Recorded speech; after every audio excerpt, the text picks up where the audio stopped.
Hi guys! Part 1 చూసారు కదా!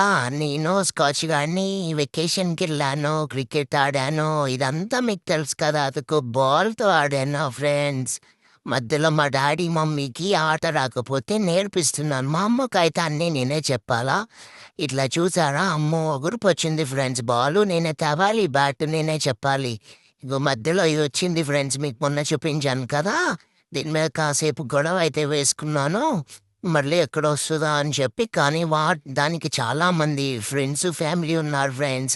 ఎళ్ళానెనకాల ఒక్కటిద్దామని చెప్పి, తీరా చూస్తే ఏమైందంటే చాలామందున్నారు ఫ్రెండ్స్. అంతే నేనింక పరుగు, పరుగు. మళ్ళీ చూసాను అయినా గూడా పరుగు, పరుగు మామూలు పరుగు కాదు. చూస్తున్నాను ఫ్రెండ్స్ దానికొక్క డింకి ఇద్దామని చూస్తున్నాను. కానీ చూసారా అదిగోండి వాళ్ళ మమ్మీ, వాళ్ళ డ్యాడీ, వాళ్ళ అక్క, వాళ్ళ చెల్లి, ఇటువైపేమో వాళ్ళ బావ కూడా ఉన్నాడు. వాళ్ళ బావతో ఒకసారి గొడవ వేసుకోవాలి ఫ్రెండ్స్. చూస్తున్నాను మా నాన్న ఆళ్ళ డాడీ హైట్‌కే ఎళ్ళాను నేను కూడా మా డాడీతో. డాడీ పైకెత్తుకో అని చెప్పి అడిగాను. డాడీ పైకెత్తాడు. ఆళ్ళ హైట్‌లో ఉండాలి గదా ఫ్రెండ్స్ మనం కూడా. అందుకే ఈసారి చూస్తే ఏసేస్తాను. కానీ ఫ్రెండ్స్ అంత ఫ్యామిలీ ఉంది మనం వేయగలమంటారా? ఒక్కడైతే ఎట్లాగో అట్లా మనం కొట్టగలం గానీ, అదే ఆలోచిస్తున్నాను. సరే వీడిని చూద్దాం వాళ్ళ బావ దగ్గరికెళ్తున్నాను. ఈడేంటి తెలుపు, నలుపు అన్నీ కలిపేసున్నాడు.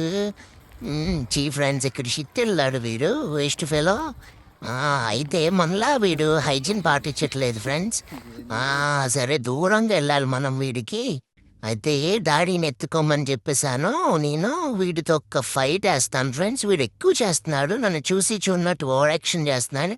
చూసాడు ఫ్రెండ్స్ మొత్తానికి ఏంట్రా అని ఇచ్చాను ఫ్రెండ్స్. ఒక్కటిచ్చే కాళ్ళతో ఇచ్చాను ఫ్రెండ్స్. వీడు దెబ్బకి వెనక్కి వెళ్ళిపోయినాడు. డాడా ఎత్తుకోడాడా వీడికి ఇస్తాను. సరేలే వెళ్ళిపోదామన్నాడు డాడీ. గొడవలు వద్దన్నాడు కాబట్టి వాడు ఈరోజు నా చేతిలో బతికిపోయాడు ఫ్రెండ్స్. వాళ్ళ ఓనర్ వచ్చాడు ఫ్రెండ్స్. బండెక్కాను ఫ్రెండ్స్. మా ఫ్రెండ్ గాడు ఏదో అప్పు కట్టాలన్నట్టు నన్ను చూసి పరిగెట్టాడు. మొన్న 100 ఇచ్చాను ఇంకివ్వలేదు వీడు.